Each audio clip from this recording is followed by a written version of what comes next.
Alright guys, this video is going to be for the Vizio 55-inch OLED 55H1. I got it for $899 at Best Buy. I'm sure a lot of people cop the same thing, or the 65-inch for $1,500 while it was on sale. You know, it's the cheapest OLED we can get, but unfortunately it's very buggy. I ran into so many issues the last couple of days, just the last few days actually, just trying to get to work. Like, first of all, I've seen it online before, and as well as myself. In the box, it came with an unpolarized power cable that would not plug into the TV. I had to go back to Best Buy, buy a polarized cable. They do sell them at Best Buy for $10, but you might have to go make another trip just to get the TV to plug in and just to see if it works. So I did that in the last couple of days. I was able to get it to run 4K 120 hertz on Cold War on my PS4. I mean my PS5. But the problem is it will not work. It will not go to the menu. It'll only play the game 4K 120 hertz. As soon as I try to go to a menu or do literally anything else on my PS5, it gets all fuzzy. I can't see what's going on my stream on my TV screen. I can only hear audio. That's and it's very inconvenient. So I'm gonna try to find a fix for you guys. I've been working on trying to actually fix it for myself the last 3 hours. There was a video from a couple of days ago. I'll link in the description. He did a very similar thing, and I'm just trying to make it work for me, but I'll give him credit. So first of all, this is the remote that comes with the TV. I'm going to power on the TV. Okay, while it's booting up, you're going to be in the right input. There's the only two inputs that work for HDMI 2.1 are ports 2 and 3. I'm on HDMI 3.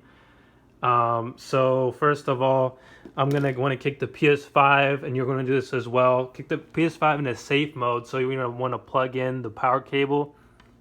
The USB-C to the PS5 controller. And this is the only way safe mode is going to work. So just like the PS4, you want to go down here to the power button. Wait till it beeps twice.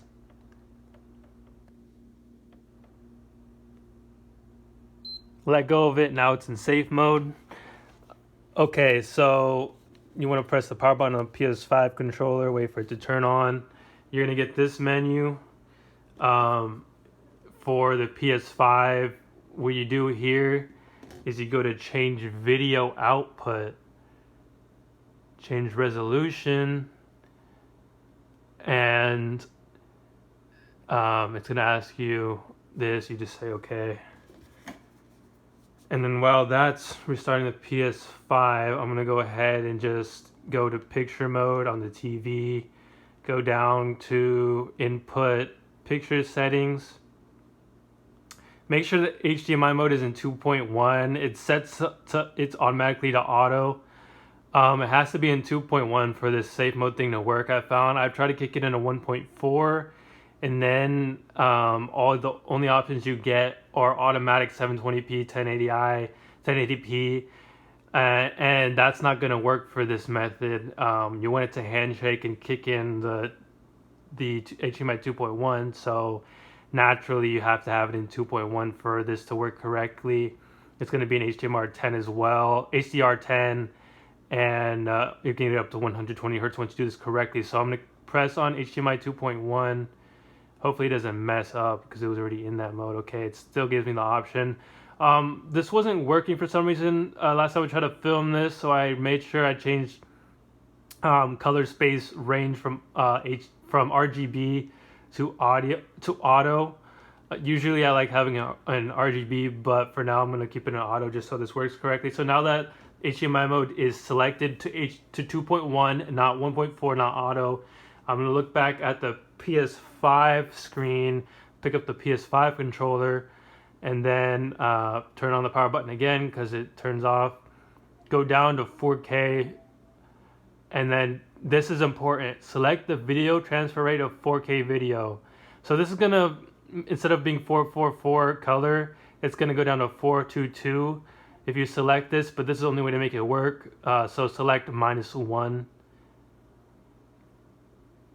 HDR10, okay, now it's gonna kick in to where it's into HDMI 2.1.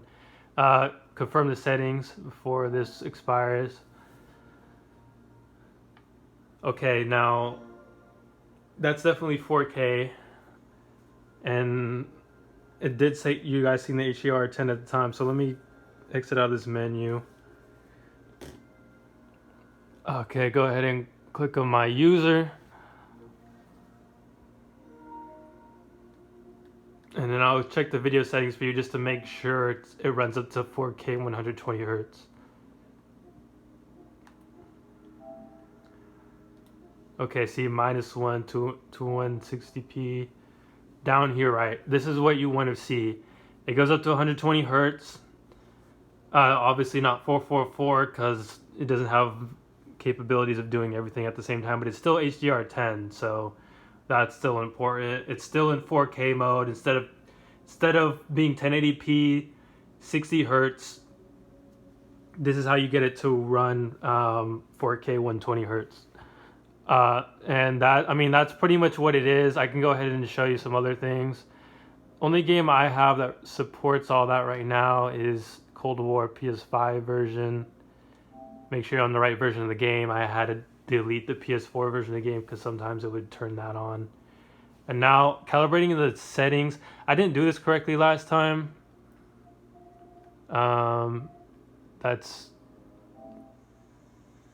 Oh wait, no. Okay, that's not what I wanted to do. But anyways, I'll show you this first. Going into the game. I might run out of storage on my phone, but basically it's just gonna be 120 Hertz. So press the settings button, which is start on your controller. Go over to graphics, and you see 120 Hertz refresh rate enabled. You have to disable the ray tracing first in the game, then go out of the game. I'm sure a lot of you know this by now. I mean, this is what all the useless videos on YouTube do. You do all that, and then you go to the settings. You go down to save data. Go to PS5. No, go to game presets and make sure it's in performance mode.